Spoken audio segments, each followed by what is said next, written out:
What's up, fight fans? Welcome back to Between the Rounds. I'm Sarah Cunningham, and today we're breaking down MVP's London card on April 5th at the Olympia, London. Now, we're going to specifically talk about the main event, Caroline Dubois versus Terri Harper. And joining me today is Henry Deleon from the world famous Salas Boxing Academy in Vegas. Henry trains out of Vegas, Nevada, and works with everyone from prospect to title contenders. Henry, thank you for joining me. Happy to be here. So here's the deal. I think Caroline Dubois is about to put on a absolute clinic in London in April. Now, I have a sneaky suspicion you're not bought into the hype quite as hard as I am. I mean, I don't feel like I've seen enough to really say that Caroline Dubois is the next big thing. I mean, she's been looking, impressive with the type of opponent that she's been fighting. I feel like she's been doing exactly what she needs to be doing. But again, I'm still not completely sold on how you are about Caroline Dubois. Fair. I don't disagree on the aspects of her being tested. So before we get into the fight itself, I did just want to touch on MVP specifically, given this is their first international event, right? And I have some thoughts on how I've seen them kind of manage the business side of things since signing this huge roster of female talent last year. And it certainly feels like MVP focus in on one big event, get all the big headlines and all the social media attention, and then vanish. And I feel like a lot of women took a big risk signing with MVP, not having the trajectory like in a Matchroom or a Top Rank at the time. And it definitely feels like there is a lot of these fighters who are kind of sitting idle, right? Sure, they've had a couple of events towards the tail end of last year, but there's still been a lot of fighters who maybe are getting a showing 1 to 2 times a year. Even this weekend, we saw Ramla Ali do a spin-off with a different promotional company based in Dubai, really just to keep herself active. And that for me is quite worrying, right? Because it means that, is MVP truly delivering on what they promised these women and what the vision for MVP promotion was supposed to accomplish for them? I just think that it's relatively still new. I mean, they just recently signed some of these girls. I think that to quickly just say that they have them there just idling around until, and being inactive, I think is a bit unfair. It's a it's a new thing it's a new venture that they're starting to try to build. I think 2026 we're probably going to see a little bit more shows, hopefully. I don't think that they would have signed all these talents just to have them there benched. I do think that we might end up seeing some really big matchups in women's boxing. I think it's great that we're having all these women under one umbrella simply because now it's easier to make a lot of these matches as opposed to when you have different promoters. Sometimes, it's because of the promoters that certain fights can't happen because they refuse to work with one another or they can't come to some sort of agreement. So I am hopeful that I do think that this is going to work out quite lavishly for the women's boxing. So I just think it's new. They had that Amanda Serrano card just recently. They had a few female fighters in there that also fought underneath Amanda Serrano. So I just think we just gotta be patient and see what else they bring to the table. I'm excited for this all women's card in the UK. I think it's going to be action packed. I think it's going to once again give that platform to females so that they can showcase the talent that, it's not only the men that can fight in boxing, that there is a lot of talent within women as well. Yeah, I guess a slight counter to that in terms of focusing in on an all-female card, right? Because this is an international event, it is a risk, right? I know they accomplished it really well for MSG with Amanda Serrano and Katie Taylor last July. But if it flops, it almost kind of sets this narrative that women's boxing isn't ready for this. And, me personally, I think it should be a dual gender fight card. I understand from like a matchmaking perspective, it makes sense.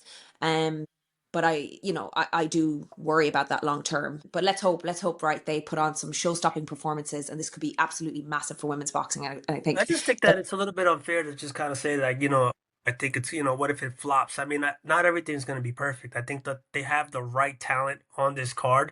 A lot of these females that are fighting on this card specifically are fighters that are from that side, So it's Sure. like I think they have the right talent on paper that can help make this event, a successful one, even if it wasn't to live up to the standard of wherever standards because you obviously hold them very highly. Obviously, with the Katie Taylor and the Amanda Serrano fight, I think that was a very special take because of the buildup that they both Serrano already had within New York and the Puerto Rican fans, and the buildup that Matchroom had done already with Katie Taylor and build up with the Irish people supporting her, you know. So I do think that that was like lightning striking in a bottle kind of moment, because they were able to get them in the right moment, in the right Mm. time. And then when you saw them fight, the fight was nothing less than exciting, you know. So it was like action packed, and it made people wanna see more, you know. And then the Yeah. controversy of people feeling that Amanda won the fight, that Katie won the fight. So there was like there was so many elements that came into play for that specific fight that just made it so successful. And I Mm. don't think we're always gonna have these elements in boxing, unfortunately.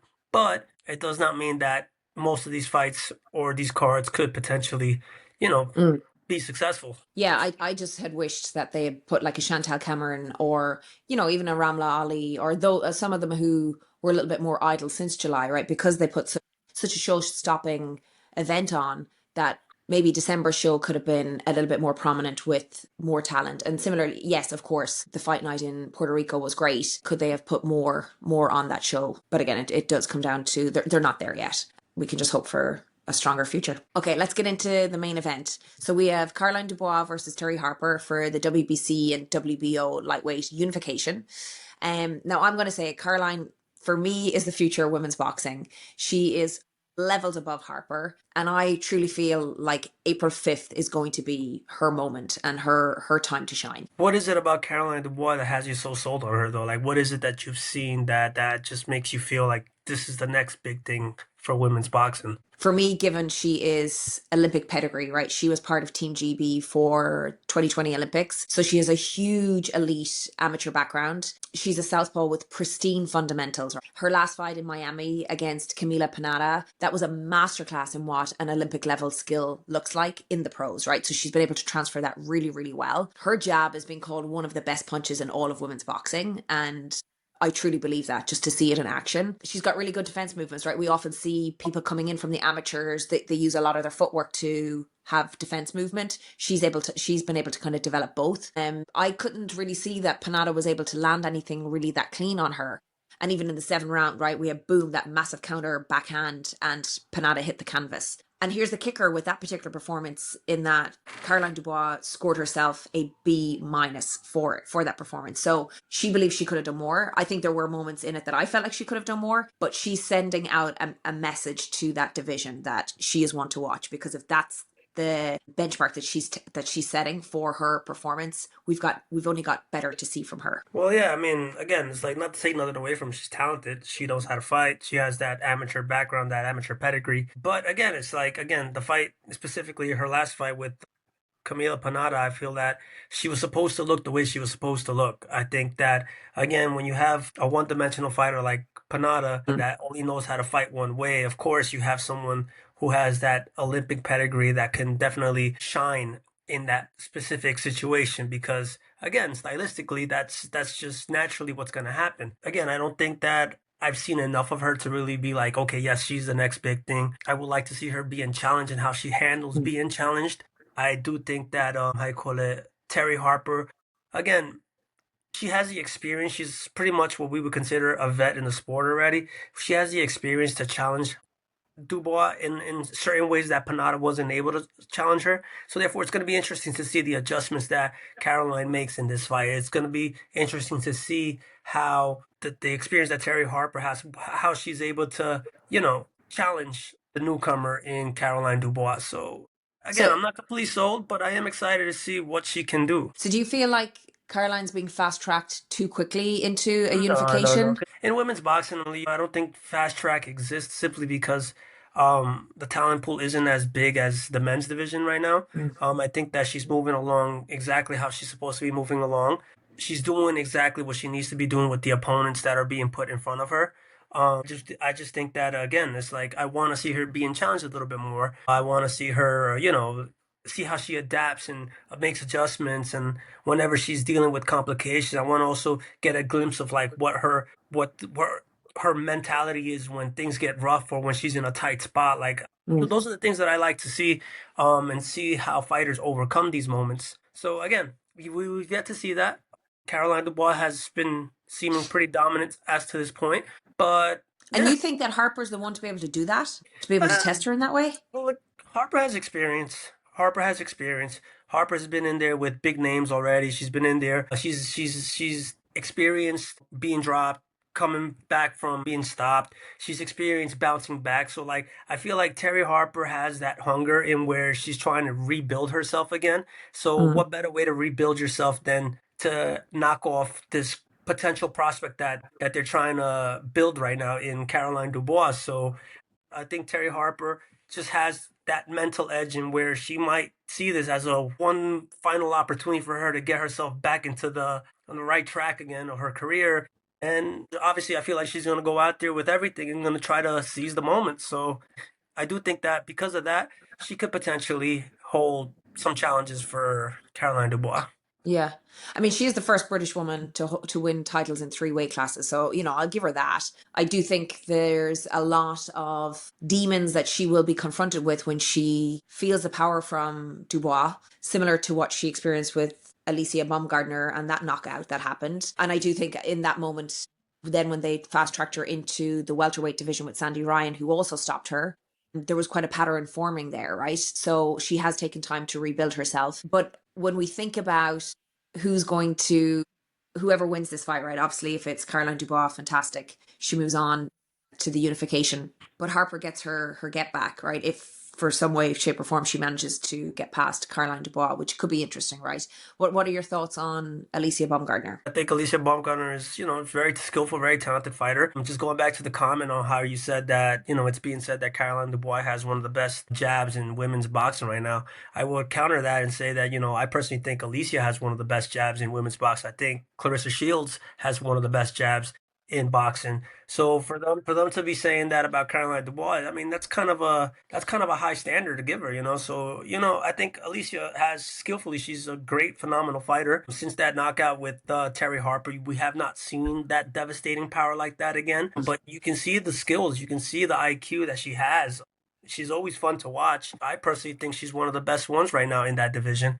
And yeah, I mean, if it gets to that point where, the winner of this fight, I mean, it would be amazing if Terri Harper won this fight. And maybe she recognizes that this is her way of getting that redemption against losing to Alicia Baumgartner in by beating Caroline Dubois. So that just feeds her hunger. I mean, that's kind of an inspiring story right there. You get stopped, you lose your belt, you lose your fight, and then, you come back and you work your way back up to get to that point to fight that person that initially started your downfall in a way. And now you get to redeem yourself again. I think that's a beautiful story. And I would love to see Terri Harper get to that point. But I think that alone right there just makes you want to cheer for Terri Harper just a little bit more because I think it would be amazing. And honestly, that's the perfect example of what boxing's about. Like Rocky says, it's not about how hard you get hit. It's about, how you take the shot and how you bounce back from that. And I think it would be amazing for Terri Harper to be able to do that. So yeah, like absolutely no disrespect to Terri Harper. I'm sure she's a wonderful human in real life outside the boxing ring, but I think focusing on skills specifically, I'm betting on Dubois being too skilled, too fast, and too smart to let anything that Terri Harper tries to execute on be of any sort of impact on Caroline. But like I can't help but always cheer for the underdogs. I love a good underdog story.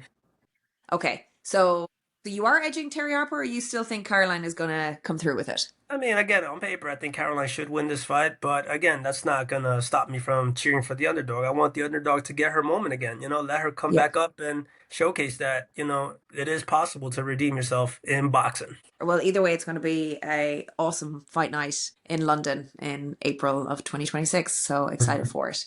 Okay, Henry, we will wrap it up there. Thank you for joining me for our second episode of Between the Rounds. For those who don't follow you, where can they find you online? You can check me out on Instagram at Deleon Boxing, Deleon. Awesome. Thank you.